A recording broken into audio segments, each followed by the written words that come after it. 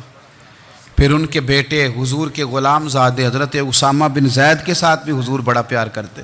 لیکن یہ تو مسلمہ حقیقت ہے نا کہ عظمت اور شان تو سیدنا فاروق اعظم کی زیادہ ہے۔ امت کا اتفاق ہے کہ نبیوں کے بعد سب سے بڑا درجہ جناب صدیق اکبر کا، اور پھر اللہ نے مقام عطا کیا حضرت فاروق اعظم کو۔ یہ بڑے لوگ تھے۔ ایک دفعہ مال تقسیم ہو رہا تھا تو حضرت عمر رضی اللہ تعالیٰ عنہ نے حضرت اسامہ بن زید کو 4000 دینار دیے، اور اپنے بیٹے عبداللہ ابن عمر کو 3000 دینار دیے۔ تو حضرت عبداللہ ابن عمر گھر جا کے کہنے لگے، ابا جی اسامہ میں وہ کون سی خوبی ہے جو میرے اندر نہیں، اور اسامہ کے باپ میں وہ کون سی خوبی ہے جو آپ کے اندر نہیں۔ تو حضرت عمر کی عاجزی دیکھیے، حالانکہ بالاتفاق دنیا جانتی ہے کہ جناب عمر فاروق رضی اللہ تعالیٰ عنہ افضل ہیں، پھر بھی پتہ اپنے بیٹے سے کیا کہتے ہیں؟ فرماتے ہیں وہ سن یار، وہ خدمت گزار ہیں نبی پاک کے، وہ بھی حضور کے گھر میں ڈیوٹی کرتے، نوکری کرتے، اور ان کے بیٹے بھی حضور کی نوکری کرتے، یہ خدمت گزار ہیں۔ فرمانے لگے اگر تو نے پوچھ لیا تو سن، پھر میری تو رائے یہ ہے کہ تیرے سے زیادہ اسامہ بن زید حضور کی نظر میں پیارے ہیں، اور اسامہ کا باپ تیرے باپ سے زیادہ نبی پاک کا پیارا ہے۔ کوئی کمپیریزن کرنے نہیں دیا، بچوں کو کسی ایسی جگہ کھڑے ہونے نہیں دیا۔ فرمایا یہ وجہ ہے، یہ انداز ہے کہ تو زیادہ پیارا ہے۔ حضرت عمر فاروق رضی اللہ تعالیٰ عنہ پسند نہیں کرتے تھے، ذرا برابر بھی پسند نہیں کرتے تھے کہ کوئی شخص اور مال آتا تو اپنے رشتہ داروں کو نوازنے سے بچتے۔ مال غنیمت آتا ہے نا، ہمارے ہاں تو اللہ خیر کرے جب کوئی بندہ کونسلر بنتا ہے، چیئرمین بنتا ہے، تو ٹھیکہ کس کو دیتا ہے؟ کوئی چلو بھتیجا مل جائے، کوئی بھانجا مل جائے، کوئی چھوٹا بھائی، اسے بھی کام مل جاتا ہے ساتھ۔ نوازنے پہ لوگ آتے ہیں تو وہ تلاش کرتے ہیں کہ کہاں کہاں کو میرا ہے، وہ ٹینڈر ہی ان کے نام کے پاس ہوتے ہیں جن کی طرف ذرا نظر کرم زیادہ ہوتی۔ حضرت عمر فاروق مال تقسیم کر رہے تھے تو بیٹی آگے کہنے لگی، ابا جی رشتہ داروں کا بھی حق ہوتا ہے، آپ سب کو دیتے ہیں، آپ کے اپنے آپ کے قریب ہی نہیں آتے۔ تو حضرت عمر فاروق نے کیا لفظ کہے، کیا حقیقت ہے، کیا حسن ہے۔ فرمانے لگے پتر یہ مال تیرے باپ کا نہیں مسلمانوں کا ہے، جب تیرے باپ کا ذاتی مال ہوگا تو اپنے رشتہ داروں کو دے گا، یہ مسلمانوں کا مال ہے، یہ اسی حساب سے تقسیم ہوگا جو عدل کا حساب ہے، جو ترازو ٹھیک ہے۔ فرمایا تو مجھے یہ مشورہ نہ دے، یہ مسلمانوں کا مال۔ یہاں سے نظام احتساب شروع ہوتا ہے، یہاں سے انسان آگے بڑھتا ہے، اور پھر کوئی تکلف نہیں کسی پر حضرت عمر کا، کوئی چھوٹا ہے یا بڑا ہے۔ حضرت ابو سفیان رضی اللہ تعالیٰ عنہ سردار رہ چکے ہیں مکے کے، بڑے آدمی، لیکن نظام احتساب میں کوئی چھوٹا بڑا نہیں ہوتا۔ حضرت عمر فاروق مکہ مکرمہ گئے تو لوگوں نے کہا حضور جناب ابو سفیان نے نا گلی میں پتھر رکھے، اور بہت سارے لوگوں کو رستوں میں تکلیف ہو رہی ہے۔ تو حضرت ابو سفیان رضی اللہ تعالیٰ عنہ سے بھی لوگ کہہ دیتے تو وہ بھی اٹھا دیتے، لیکن لوگوں نے چونکہ وہ سردار تھے، بڑے تھے، تو لوگوں نے ان سے کہا نہیں۔ حضرت عمر جب آئے تو کہا تو جناب عمر نے پرواہ نہیں کی، خود آئے جناب ابو سفیان سے کہا یہ پتھر آپ نے رکھے؟ کہا حضور ہاں۔ فرمایا یہ بھی اٹھائیے، یہ بھی اٹھائیے، یہ بھی اٹھائیے۔ جب وہ اٹھا رہے تھے تو حضرت عمر کہہ رہے تھے شکر نہیں اللہ کا کہ عمر کہہ رہے ہیں اور ابو سفیان مانتے جا رہے ہیں. شکر نہیں. یہ نظام احتساب ہے کہ بڑا ہو یا چھوٹا ہو اس کو یہ حق حاصل نہیں ہے کہ مسلمانوں کو وہ کسی تکلیف میں کسی بھی صورت میں مبتلا کرے, کہیں بھی کسی جگہ بھی, اس کو یہ والی اجازت نہیں. حضرت سیدنا عمر فاروق رضی اللہ تعالی عنہ. پھر ایک اور بات تھی, میں کئی دفعہ یہ بات کہتا ہوں اور مجھے ذاتی طور پر اس کا بڑا تجربہ ہے. کچھ لوگ نا خوشامد پسند ہو جاتے ہیں, بڑی عمدہ تعریف کرتے ہیں, اوئے ہوئے ہو پول باندھتے ہیں پورے. آپ کے پاس آئیں گے تو کہیں گے جناب آپ سے زیادہ اچھا بندہ ہی کوئی نہیں. تو وہ نا آپ سے کام نکلواتے ہیں, پھر وہ کسی دوسرے کے پاس جاتے ہیں تو اسی طرح کا رویہ وہ دوسروں کے ساتھ کرتے ہیں. یہ عام لوگوں میں بھی مرض ہوتا ہے, عام لوگوں میں بھی. اور بادشاہ ہو بندہ اگر, پھر تو اس کا دل کرتا ہے میں اگر بادشاہ سلام ہوں تو دو چار بندے دیہڑی پہ رکھ لوں پر میری تعریف ضرور کریں. پابندی ہوتی ہے, لوگ یہ کام بڑے شوق سے کرتے ہیں. اور شیخ سعدی فرمایا کرتے تھے لکڑی کو گھن کھا جاتی ہے اور بڑے لوگوں کو خوشامد کھا جاتی ہے خوشامد. حضرت عمر فاروق رضی اللہ تعالیٰ عنہ اس معاملے میں بھی بڑے مضبوط تھے. ویسے مجھے اور آپ کو اچھا کون لگتا ہے؟ ہماری غلطیاں بتانے والا. ہمارے ایسا فرمایا کرتے تھے اپنے دشمنوں کی باتوں پر بھی غور رکھو, تمہارے دشمن تمہیں نکھار دیتے ہیں. تمہارے اندر جو کوتاہیاں ہوتی ہیں وہ تمہیں پتہ چل جاتی ہیں کہ یہاں میری اصلاح ہو رہی, ان پر غور کرو وہ کیا کہتے ہیں. حضرت عمر فاروق کی تعریف کی ایک بندے نے, کمال تعریف کی. وہ اس کا خیال تھا کہ رزلٹ بڑا شاندار آئے گا. بادشاہ کی تعریف ہوتی تھی تو پھر تھیلی جاتی تھی اشرفیوں کی, کمال رزلٹ آئے گا. تو حضرت عمر جب وہ پوری کر چکا نا بات تو فرمانے لگے تو خود بھی ہلاک ہوا اور مجھے بھی ہلاک ہی کر دیا ہے. خود بھی تباہ ہوا ہے, مجھے بھی تباہ کر دیا. کس طرح کی باتیں کر رہا ہے. ایک بندہ اور آیا اور اس نے آ کے کہا کہ پوری امت میں سب سے افضل ہے فاروق اعظم آپ ہی ہیں. تو حضرت عمر فاروق فرمانے لگے تجھے تیری ماں روئے, ابو بکر تجھ سے بھی افضل تھے, تیرے باپ سے بھی افضل تھے, اور صدیق اکبر مجھ سے بھی افضل ہیں اور میرے باپ سے بھی افضل ہیں. یہ تو کس طرح کی بات کر رہا ہے؟ یہاں ہر شے ہضم نہیں ہو جاتی, فوری طور پہ لوگ ڈکار بھی پورا نہیں لیتے. قرآن مجید نے کہا فَلَا تُزَكُّوا أَنفُسَكُمْ هُوَ أَعْلَمُ بِمَنِ اتَّقَىٰ. اپنے منہ سے نہ کہو میں پاک صاف ہوں, اللہ زیادہ بہتر جانتا ہے کہ تم میں سے پرہیزگار کون ہے. اپنے منہ سے تعریفیں کرتے کراتے ہو, یہ مزاج چھوڑ دیں.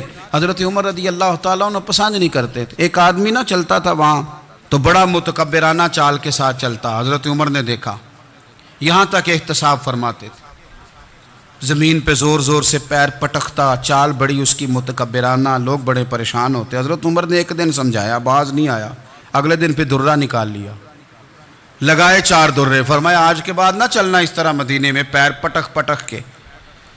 اس وقت تو اسے غصہ لگا, لیکن کچھ دیر کے بعد نا جب غصہ اترا تو حضرت عمر کے پاس آیا, کہنے لگا حضور اللہ آپ کا بھلا کرے, آپ نے درے نہیں مارے, آپ نے تو شیطان بھگا دیا جو میرے ساتھ چمٹا ہوا تھا. چمٹا ہوا شیطان آپ نے مجھ سے بھگا دیا. یاد رکھیں مسند امام احمد بن حنبل میں حدیث ہے, اللہ کے پیارے رسول صلی اللہ علیہ وسلم فرماتے ہیں جو دنیا میں متکبرانہ چال کے ساتھ چلتا ہے نا, قیامت کے دن وہ اللہ سے اس حال میں ملے گا کہ رب اس سے ناراض ہوگا. متکبرانہ چال سے نہیں چلیں گے. تو حضرت فاروق اعظم رضی اللہ تعالیٰ عنہ کا یہ طریقہ تھا کہ آپ خیال کرتے. اور پتہ کس طرح کا آپ کا مزاج تھا؟ فرماتے تھے تقسیم کرو, دوسروں کا بھی خیال رکھو.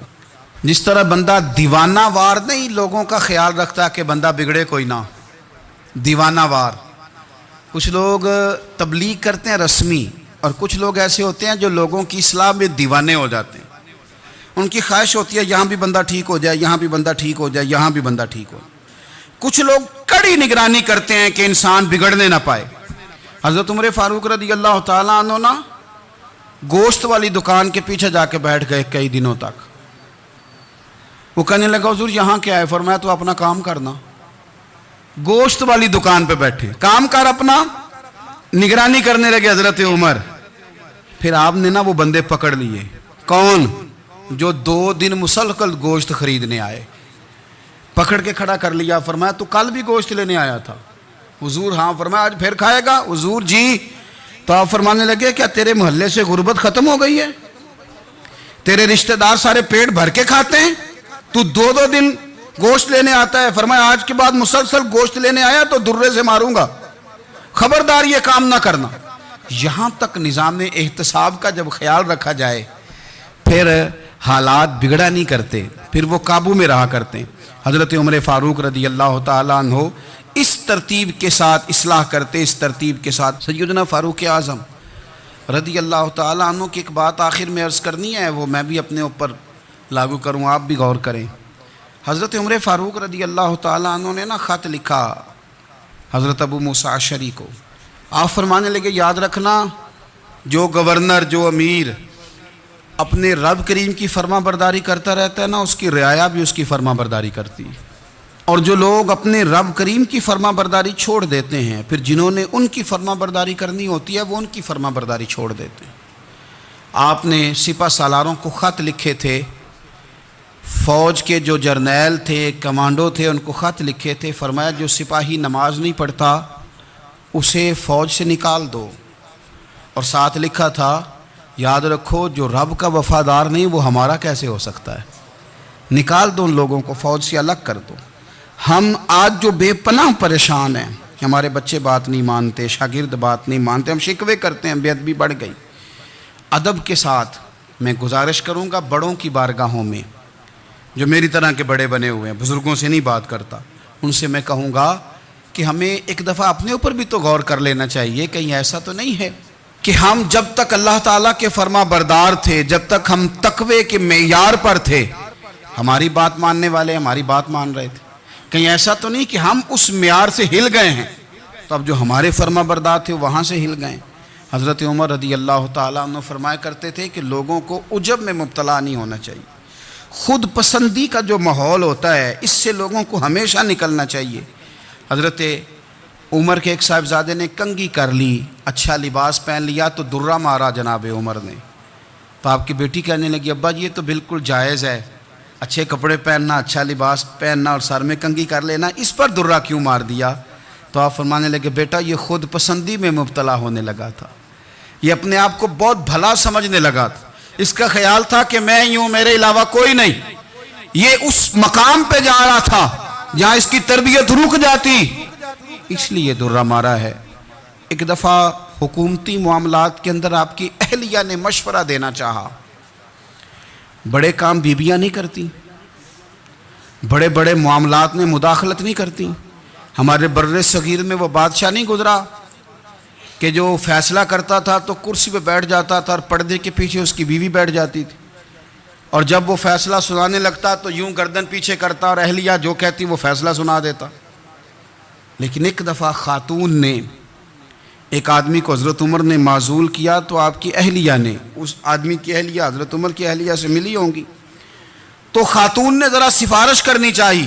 تو جناب عمر فاروق رضی اللہ تعالیٰ عنہ کے ہاتھ میں عصا تھا، ڈنڈا تھا، 2-3 دفعہ زمین پہ مارا. فرمایا تمہیں کس نے اجازت دی ہے حکومتی معاملات میں مشورہ دینے کی؟ یہ مشورہ مولا علی دیں گے یا عثمان غنی دیں گے؟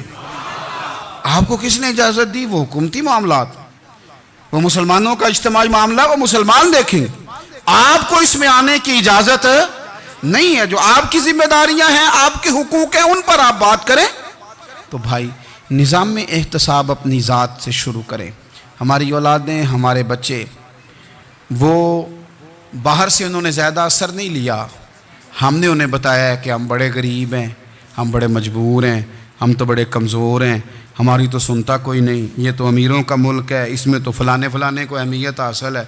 ان باتوں نے ہمارے بچوں کو کمزور کیا ہے. ان باتوں نے ہمارے بچوں کے دلوں میں احساس کمزوری پیدا کیا ہے. آپ ان کو جینا سکھائیں. آپ ان لوگوں کو بتلائیں کہ رب کریم نے جو تمہارے لیے بہتر سمجھا وہ تمہیں اپنے فضل سے بڑا عطا فرمایا ہے.